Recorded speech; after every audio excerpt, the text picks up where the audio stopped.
आज का क्वेश्चन बहुत ही अहम है। जब मैंने खुद फर्स्ट टाइम ये बात सुनी थी, मैं खुद एक दफ़ा हैरान रह गया था कि ऐसा कैसे पॉसिबल है, ऐसा कैसे हो सकता है, ये बात समझ से बाहर है।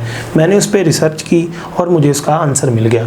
वो क्वेश्चन ये है कि हमारी जो ज़मीन है इसके ऊपर समुंदर है, समुंदर में जो है वो हाई टाइड्स पैदा होती हैं और लो टाइड्स पैदा होती हैं।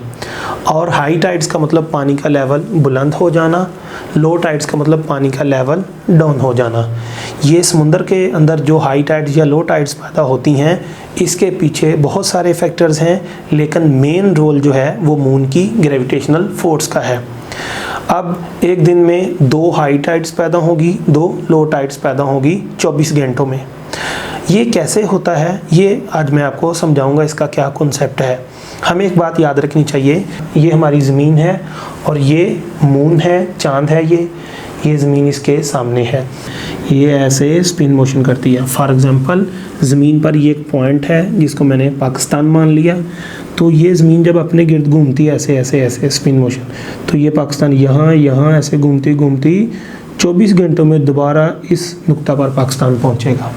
इस तरह आपकी ज़मीन जो है वो स्पिन मोशन करती है। अब ये सवाल है कि जब मून और ये पाकिस्तान का समुंदर इसके सामने है, तो मून की अट्रैक्शन की वजह से ये वाले इलाके में पानी का लेवल बुलंद हो जाएगा और यहाँ पे जो है हाई टाइड जो है वो प्रोड्यूस हो जाएगी। ठीक है, ये हाई टाइड पैदा होगी इस वक्त पाकिस्तान में, पानी का लेवल बुलंद होगा क्योंकि चांद सामने था, मून सामने था।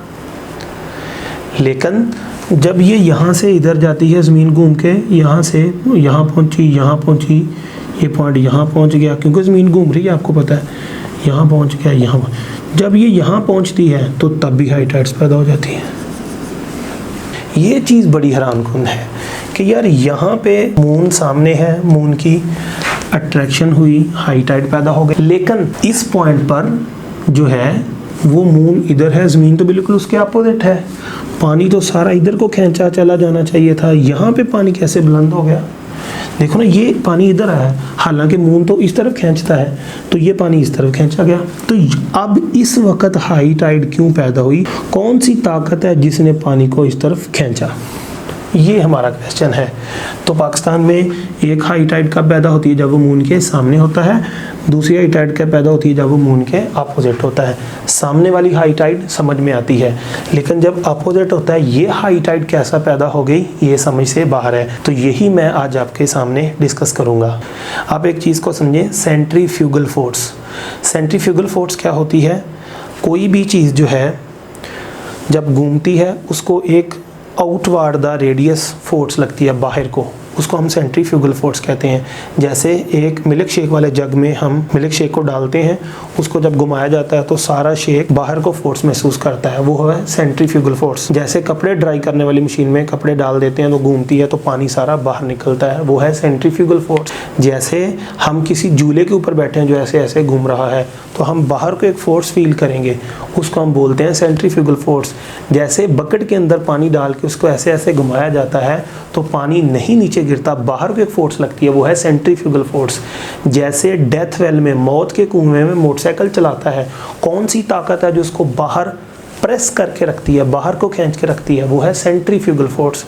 इसी तरह जब आपकी ज़मीन ऐसे घूमती है, जब घूमती है तो जो पानी है इसके ऊपर ज़मीन के, तो सेंट्रीफ्यूगल फोर्स उसको बाहर फेंकना चाहती है। तो ज़मीन जब ऐसे घूमेगी तो इसके ऊपर जो पानी है, सेंट्रीफ्यूगल फोर्स उस पानी को बाहर फेंकना चाहेगी, इस तरफ इस तरफ इस तरफ। तो क्या ज़मीन का सारा पानी उतर जाएगा सेंट्रीफ्यूगल की वजह से? आंसर है नहीं, क्योंकि ज़मीन के पास ग्रेविटेशनल फोर्स भी है, वो पानी को अपने साथ जोड़ के रखती है, जिसकी वजह से सारा पानी बाहर नहीं निकलता। तो सेंट्रीफ्यूगल पानी को बाहर खींच रही है, लेकिन ग्रेविटी की फोर्स अंदर खींच रही है, जिसकी वजह से समुंदर ज़मीन के ऊपर टिका हुआ है, अदरवाइज समुद्र उड़ जाता है यहाँ से। अब ये सवाल है कि यहाँ पर क्या हुआ ऐसा, तो मैं आपको बताता हूँ। जो पाकिस्तान का समुंदर है, जब यहाँ से घूम के यहाँ पहुँचता है, ये पाकिस्तान यहाँ से घूम के यहाँ पे पहुँचता है, तो उस वक्त फॉर एग्जांपल यहाँ पे पाकिस्तान की बजाय कोई और दुनिया का इलाका आ जाता है। फॉर एग्जांपल यहाँ पे अमेरिका आ जाता है, ठीक है, जब यहाँ पे अमेरिका आ जाएगा तो क्या होगा, यहाँ पे हाई टाइड अब किस इलाके में पैदा हो गई, अमेरिका में। तो सारा पानी जो है इस तरफ खींचा गया। अब इस वक्त अमेरिका में एक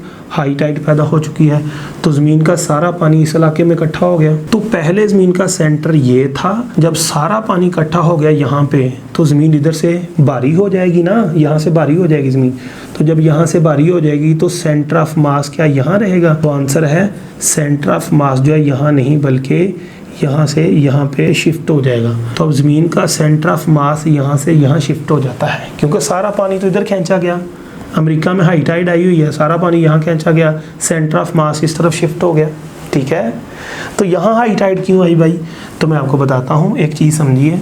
न्यूटन का एक फार्मूला है ग्रेविटेशनल फोर्स का, F = G m ओवर होता है R स्क्वायर। R क्या होता है? R का मतलब होता है फासला। ये देखिए, ये वाला जो इलाका है यहाँ पे पाकिस्तान है ना, यहाँ पे पाकिस्तान आया हुआ है। पाकिस्तान का यहाँ पे जो समुंदर है, तो अब बताइए ये सेंटर से दूर नहीं हो गया?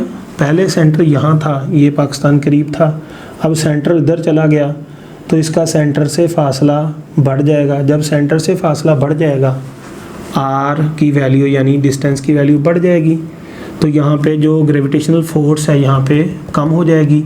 जब यहाँ पे लगने वाली ग्रेविटी की फोर्स कम हो जाएगी, तो ग्रेविटी की फोर्स जब कम हो जाएगी तो ग्रेविटी इस पानी को अपने साथ नहीं जोड़ पाएगी और सेंट्रीफ्यूगल इसको बाहर को फेंक देगी, जिसकी वजह से यहाँ पे भी एक हाई टाइड पैदा हो जाएगी। फिर से समझिए, जब सारा पानी यहाँ इकट्ठा हो गया तो सेंटर ऑफ मास यहाँ शिफ्ट हो गया, तो सेंटर ऑफ मास शिफ्ट हो जाएगा, तो ये वाला इलाका जो है ज़मीन के सेंटर से दूर हो जाएगा। जब सेंटर से दूर हो जाएगा तो इस इलाके पे ग्रेविटी की फ़ोर्स कम हो जाएगी। जब ग्रेविटी की फ़ोर्स कम हो जाएगी तो पानी को ज़मीन अपने साथ चिपका नहीं पाएगी, अपने साथ नहीं जोड़ पाएगी उतनी ताकत से। तो जो सेंट्रीफ्यूगल फोर्स है जो पानी को बाहर फेंक रही, तो यहाँ पे वो हावी हो जाएगी, जिसकी वजह से यहाँ हाई टाइड आती है। आई होप आपको समझ आ गया होगा।